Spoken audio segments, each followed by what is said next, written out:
Welcome to Inspirational Journeys, everyone. My name is Ann Harrison Barnes, and today I have the pleasure of introducing my special guest, Wendy Ledger. Hey, Wendy. Welcome to the show. Wendy, are you there? Yes, I'm here. Okay. Uh-oh. Okay. Now, so... Wait, hold on a second. Is everything okay? Yes. Okay, cool. So tell me a little bit about yourself.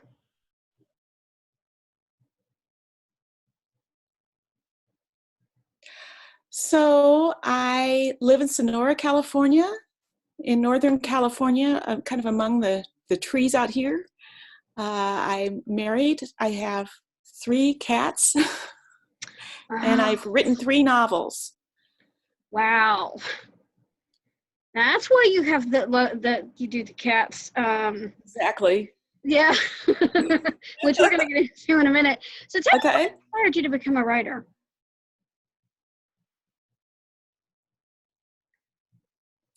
I fell in love with books at a very early age. I just loved to read. And when I started reading, I just knew that I also wanted to write books. And when I was very young, I read the book Harriet the Spy. I don't know if have you ever read that book? Yes. Well, Harriet the Spy, yes. Yes. She really inspired me. Oh, so wow. I had my notebook, and I wrote in it every day. I didn't have a spy route like Harriet the Spy, but I tried to take writing as seriously as she did. It has been a long time, but I remember that one. Oh my gosh, the memories of good old days. Yeah. So what other books did you read as a kid? It's still very Charlotte's Web. Oh yeah. What kid doesn't read that one? Right? I know. It's a classic.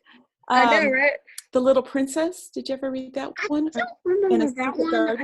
I think my daughter and my nieces and nephews may have. Those are 2 of my really favorite books. Wow. So, okay, so tell me about before we get into the talking cat fan, the loudest meow. Tell me a little bit about your other books.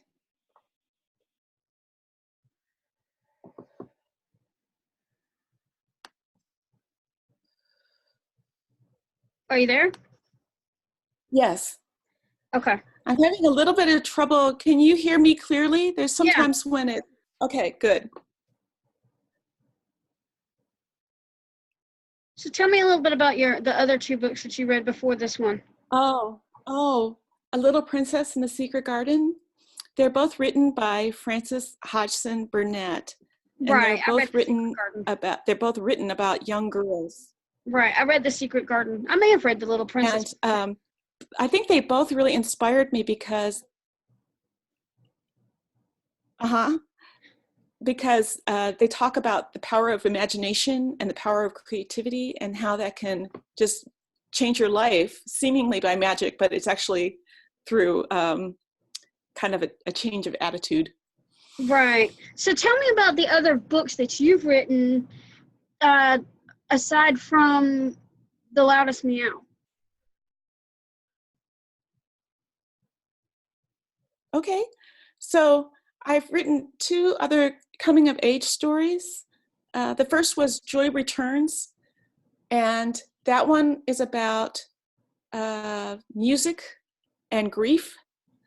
It's a story about a young girl who, at the very beginning of the book, her father dies unexpectedly, and her father was her favorite person in the whole world.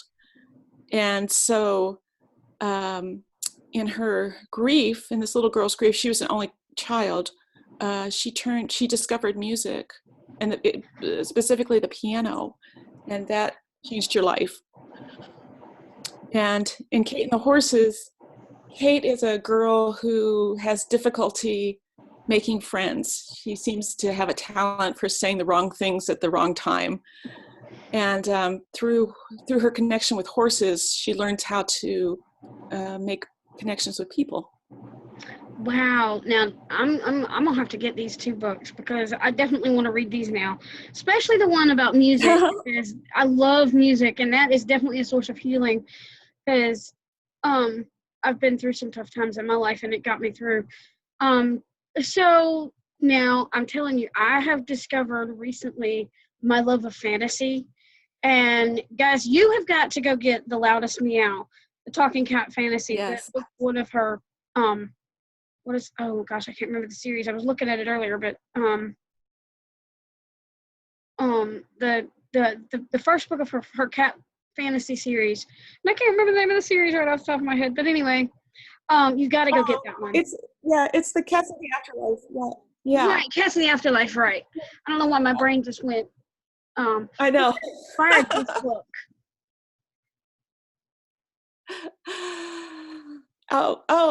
What inspired the book was we had a calico cat who died really unexpectedly, and it was a shock, and she was a beloved member of our household, and we knew for just a couple of days that she either had to like turn it around really quickly or that she was going to die. And during that time when those days, she wouldn't eat, and we knew that it was not going to work out the way we wanted it to. And so I told her that I would write a book and have her be the star because I knew that I was going to be devastated without her in our lives. So that's how it all started. And then a lot of the other cats in the book are cats that we've had in our lives before too. So wow. That's how it began. Oh, wow. Yeah, Marmalade was just this hoity-toity kind of, I know everything kind of cat. I don't want to spoil anything, but yeah. Oh, anyway, so I'm sorry about the connection. I don't know why we're having problems. Guys, you guys just forgive the technical difficulties here. Don't we love technology? But yeah, so I noticed that all your cats were like spirit cats. So that let me know that you're definitely a spiritual person. So but yet there were Nick and Molly and then maybe a couple of dogs. But was it hard to write this book from a cat's point of view?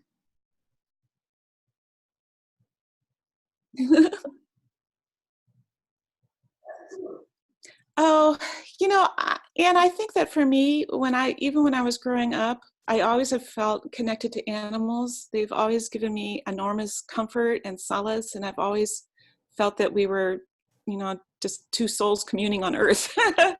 I've really always felt a great deal of respect and reverence for animals, and so it's not easy. It's not difficult for me to imagine what they're thinking or feeling or imagining stories about them. It's something I've done all my life. Wow. Yeah, I've read like a few like Alarera and Watership Down and Tales from Watership Down and some other books with animals in them, but this is the first one I've actually this is the first one I've actually read with that was told by cats, which I thought was really unique. So you said your second book is coming out in the fall, right? Yes, it's at the copy editor right now. Oh, so do you self-publish these, or do you? I self-publish. So I have a whole process that I go through where like I have my beta readers read it, and then I revise. Then my developmental editor reads it and makes sure the story works. Then I revise. Then the copy editor goes through it. Then I revise. Then the proofreader goes through it. Then I revise. Oh, and it goes to my production person. Right. Because I was just wondering about that. I'm doing a bit of both, actually. I'm working with a hybrid publisher to get 3 of my books done now. So, and I will talk to you guys. Oh, wonderful. Listen to the podcast. I will talk to you guys more about that process in a later episode. So did you choose your narrator? for the audiobook? Yes. Yes. Oh, I went through a company called Findaway Voices, yes, I and they know. have a kind of a, yeah, it's a wonderful company, I think. And if you don't have a narrator, which I didn't have, you go through an audition process where their casting director, picks like maybe 7 or 8 narrators that you can listen to, and then you can choose as many as you want to audition, and you can choose like a 350 word segment of your book for them Oh, to perform for you, and then you can make a choice from there. So because The Loudest Meow has a lot of cats and a lot of emotions, I chose a scene where there was a lot of cats talking and having a lot of feelings about things. mm-hmm. And my narrator that we eventually chose, Kate Amino, was just wonderful. Oh, she So, was great. so we're really happy about the way it turned out. Wasn't she Yeah. wonderful? Yes, she was. I thought, my gosh, she sounds so young to be doing this, but she was great. She really pulled Marmalade's character off really well. And all of the cats, each cat had their own special voice, and it was just amazing.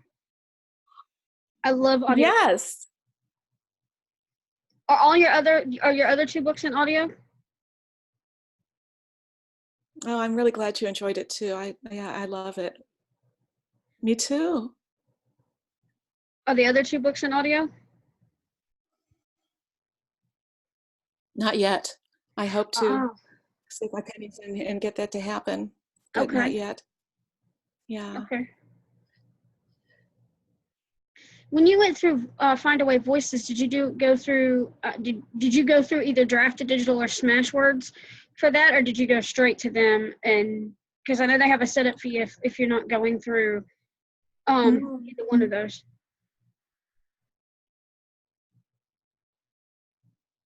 Yeah. Yeah, I just went straight to them. Oh, okay. I just went straight to them. Oh, okay. Because I know either Drafted Digital or Drafted Digital and Smashwords has a affiliation with them where they waive the setup fee if you go through either one of the publishers. I didn't know if you knew that or not.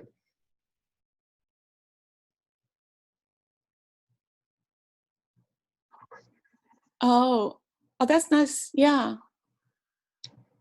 Yeah, they do. So, But that was one thing that I liked about them. oh, go ahead. I'm sorry. That's okay. I was going to say that was one thing I liked about it too, was when you sign up with Findaway, you put your document, you like download your document, and they have some sort of tool where they can tell you how long they think the recording will be, because the fee is per finished hour. So you have a really good sense when you start, like how much it will be. So that's always nice to know. Yeah, So I didn't know because I know I haven't heard anybody mention that on when they use ACX, but that's good to know with Findaway Voices. yes, Yeah, that's really good. That way you kind of have an idea of what your fee is going to be at the end of it. yes. So I was going to ask if there's anything you're currently working on, but we know that's that second book. Are you a plotter or a pantser? Tell me a little bit about your process. Oh, yes, I am a plotter. I really need to have a really good sense of where my book is going, or otherwise I feel lost. I feel more lost. I still sometimes feel lost with an outline, but I feel more lost if I don't have anything. I definitely need a pretty good map from where I'm going. Well, as a writer myself, I do a little bit of plotting, very loose plotting, but I don't. But I used to pants a lot, but Uh-huh. now I've started doing more loose plotting. So, do you actually do a strict outline, or is it more loose and you can flex? You can Oh, be more flexible. yeah. Well, have I guess it's not like a strict outline in terms of like Roman numerals and A's and B's and Oh stuff yeah. like that. I actually use, do you use Scrivener, Anne? No, I don't. I use Word. Okay. I use Scrivener. And on Scrivener, they have this feature called the bulletin board. That's what I call it, at least. I think that's what they call it too, where they have like digital index cards. So a lot of times I will put like ideas or what I think will be a chapter on a digital card, and then I'll move them around. So that's kind of like my outline, I guess. What some But people I try call to, a storyboard, right? yeah, I guess that's what, yeah, I guess that's true. So I just try to make sure that there's like a connection between each chapter. Like, what would the character, like, okay, if the character's on a quest, what would be the next thing that this character would do? Or how, you know, from that event that just occurred, like what's going to happen next? What does that character need to do? So that kind of thing, just kind of making sure that there's like a connection between each chapters, and it makes sense, and it's going towards characters' ultimate place, even if it means that they're, you know, having, you know, defeats and downfalls, which of course they have to have during the story. Yeah, so. yeah, to move the story forward and make it interesting. So tell me a little bit about world building. Did you have an idea when you built the world for your cats after, you know, your spirit cats? Did you have a world map, or did you create as you went? How did that work? I created as I went. And you probably had this experience too. I think all writers do, where something just pops up, like for in The Loudest Meow, there's a station of new and lost souls. Right. And there's the keeper of the stories, the gray cat. The gray cat was just appeared in my head. I've never had a gray cat like that. I wish I had, but I haven't. And the same thing with the station of new and lost souls. It just seemed to kind of, that place just, I don't know where, it just kind of came to me. Kind of like a ground zero. And then I wanted, and I wanted to play around a little bit with Rainbow Bridge, and I like the idea of the cats living in a place similar to where we live. Ah, so using their home base. Yes, because it's very comforting me, and I actually believe it, but it's very comforting me to think that there's still this connection, and we keep tabs on each other, and we care about each other, you know, right. continually. Right. I kind of get that too. Even though I'm a Christian, I'm a spiritual person too, and I swear sometimes I see my former guide dog Star, my first guide dog that I ever had. Sometimes I think I see her in my dreams.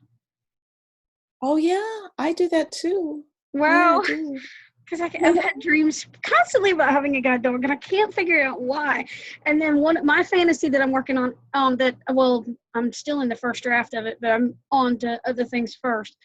But the fantasy I'm working on, one of my characters, she has a shape-shifting guide dog, and I don't know what that was kind of that was one of the inspirations for this fantasy. But then there was another one. I'll have to talk about that on a later show. That's a whole nother podcast in itself, because we could definitely sit and talk about fantasy all day long.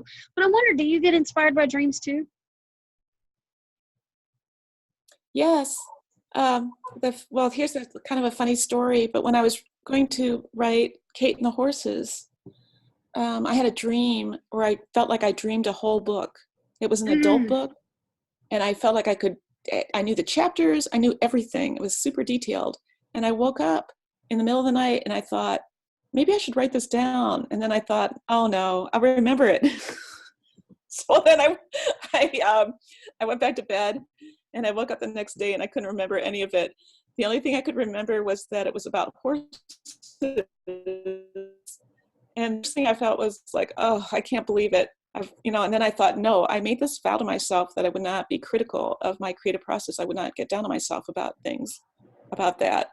So I just said, okay, that's all I know, and that's just the way it is. And then, this is kind of strange, but I started hearing voices in my head, and they sounded, and I knew who they were right away. They were like the voices of the horses I knew as a kid, even though I never heard those horses speak to me. But all of a sudden I recognized when I heard these voices, I knew exactly who they were. Oh, so I was like, okay, I'm going to write a book about you.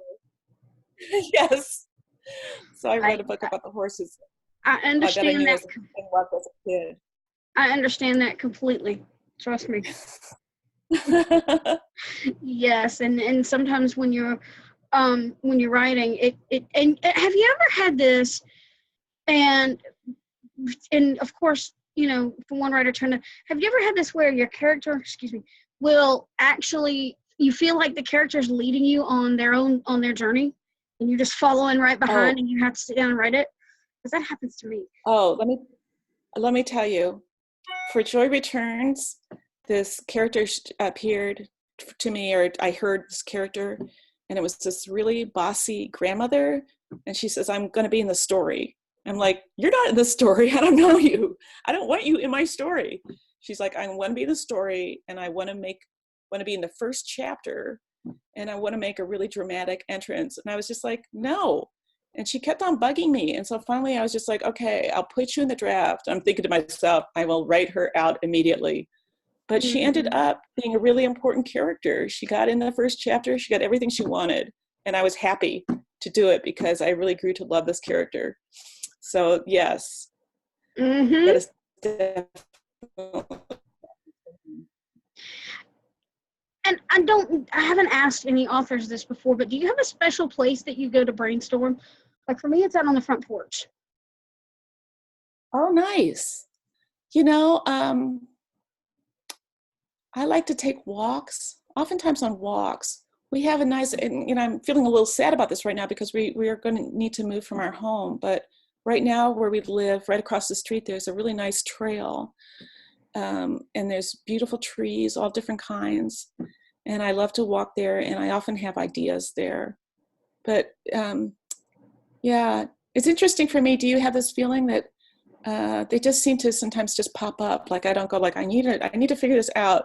It's usually just like I'll say that, and then like, an hour or two later, I'll figure out a solution to that or something. But Yeah, yeah, exactly. I'll be praying about it, and I'll be walking around the that's house. how it works I'm in the for me. oh, I'm sorry. Um, but what I was gonna say is, we walk in because we're living in the country, and I walk around the house to get some fresh air and get my exercise and stuff. And I'm telling you, one time, just something as simple as a bucket actually ended up was the inspiration I needed for a chapter of one of the stories I'm working on. So yeah, Yeah, you're right. Things like that. It just happens. Or I'll yeah, see the end result. I'll have a yeah, dream that's symbolic of my stories. Oh, I could tell you about that yeah, later on, but that's just yeah. wow. It's really true.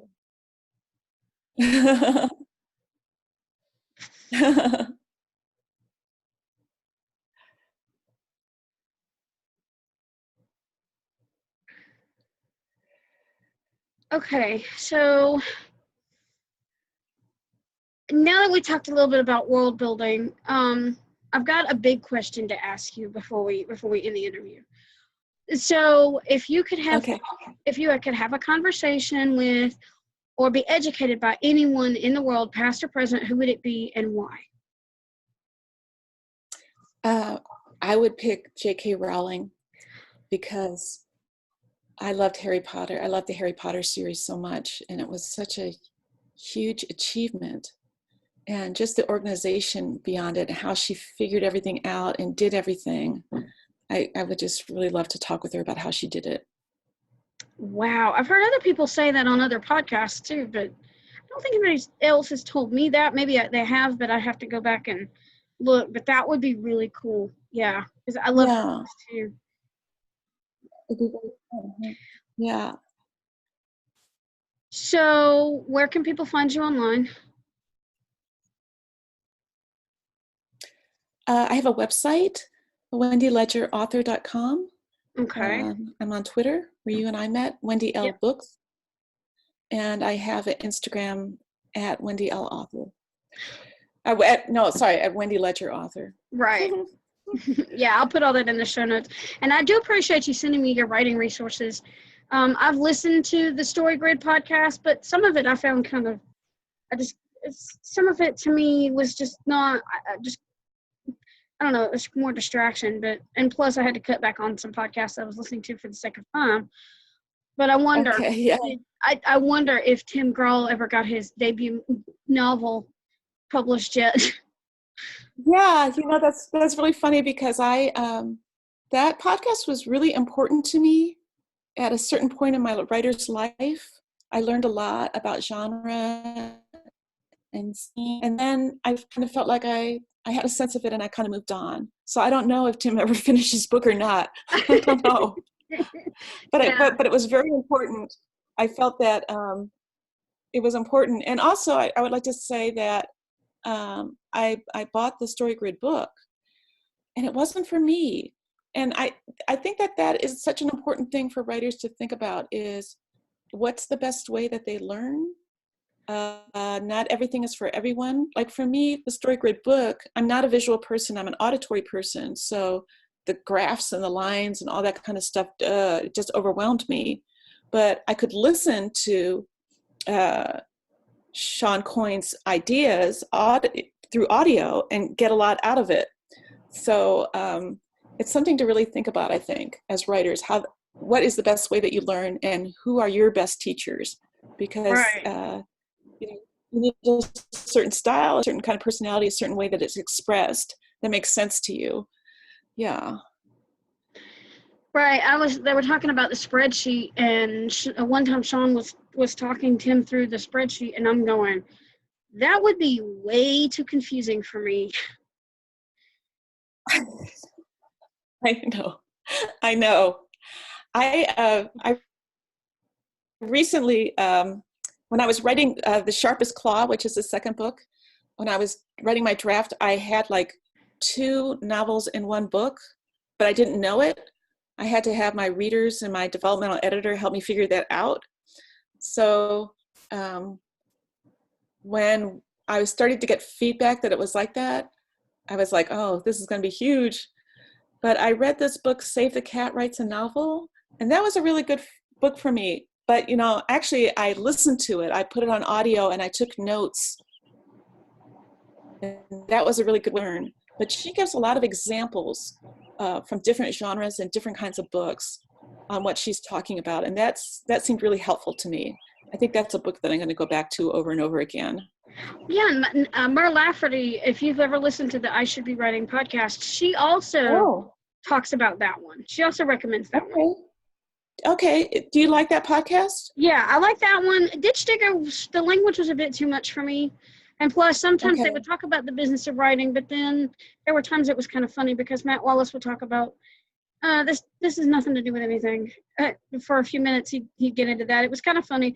But like I said, for the sake of time, I had to, figure out which podcasts were more important and which ones I could cut back on. Okay. I'm going to try that. I Should Be Writing. Yeah, because she does that, if not every week, at least once a month. So it depends on her schedule, because now she's a traditionally published author, so, and she's an editor too. But now that's one person I'd love to have on the show too, if she would be willing to, but it just depends. But yeah, I definitely would recommend I Should Be Writing. Okay, I'm gonna give that one a try. Yeah. And she was talking about that. I've got to find that book too, because there's another book that a friend of mine recommended to me about blurbs, and I got to find that one too. So, yeah. Was it Brian Cohen? I think so. I have that one. It's good. Oh wow. Yeah, I think it was Brian Cohen. I've gotten emails from him on his email list somewhere. I've gotten some emails. I think it's like not Winning Writers. Something else, but I've heard of him through something online. But yeah, I want to check his book out. Yeah. He has a podcast that I listen to, which is all right. But he just strikes me as a good person and a good teacher. Oh wow! I like him. Mm-hmm. His book on blurbs is really good, I think. I have to read it again now, because I always have to read it before I read a blurb, because I find writing blurbs very hard. I know, me too. I have an author friend. She gave me some ideas, and I have to get her to send me those notes again, and maybe I have them. I have to look. But she gave me some suggestions on writing blurbs too, because she and I met through her podcast. But okay, so do you have any questions for me? I don't think so right now. It's been a real pleasure meeting you and getting to know you a little better. I'll probably have questions in the future that I'll tweet to you and stuff. Yeah, do feel feel free to tweet to me. And oh, one more question I had that I was thinking about this morning and I almost forgot it. What is this Adopt an Audiobook? I saw that on Twitter. Kind of tell us a little bit more about that real quick. Oh, okay. So I run a promotion through the Audio Bookworm, and she has a feature called Adopt an Audiobook, where for different genres, and you can just say, I would like to adopt this book. And the author hopes that the person will write an honest review, but there's no strings attached. You can do whatever you want, and you can just adopt a book for free. Oh, okay. Because I saw Yeah. that, and I went to the Audible, listened to the sample, and used one of my credits to get it. So, Well, thank you.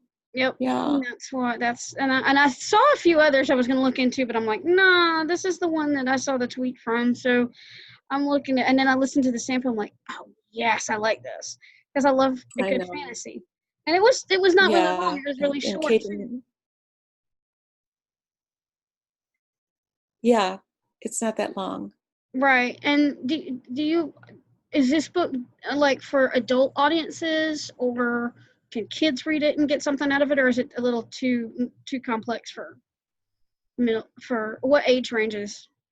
I generally say like 10 and up. I know some younger kids who have listened to it or read it and have enjoyed it, but I think 10 and up. I think the language is simple enough that kids will understand, but I think it's mainly a book for people who really love cats. Mm-hmm. Whether they're children or adults or wherever they land on that question. Yeah, because I've got my daughter's 10, and I was thinking about getting the paperback version for her. I loved it, and I'm hoping she likes it because I really love this book. I wonder, will Jim make an appearance in The Sharpest Claw? Oh, thank you so much. Thank you so much. Yeah. I'm really excited about the second one. I hope you love that one too. And then there'll be at least 2 more after that. So we'll see. Yeah, I've got some ideas. Will Jim be in this one? Oh yeah. Oh good. She's not the shy cat she was at the beginning. She definitely has grown. I can tell you that. And I don't want to spoil it. Yeah, she sure did. Well, thank you so much for coming on to the show. It has been a pleasure. And now I'm going to add any final words before we close out. No, I just want to say thank you so much, Anne. This has been so much fun. I've really enjoyed this a lot. It's great to have you. Guys, we challenge you to go out there and read to get inspired, write something inspiring, and share your creation with the world. For when you've touched one life, you've touched 1,000. Thanks so much for joining us on Inspirational Journeys, and have a blessed day.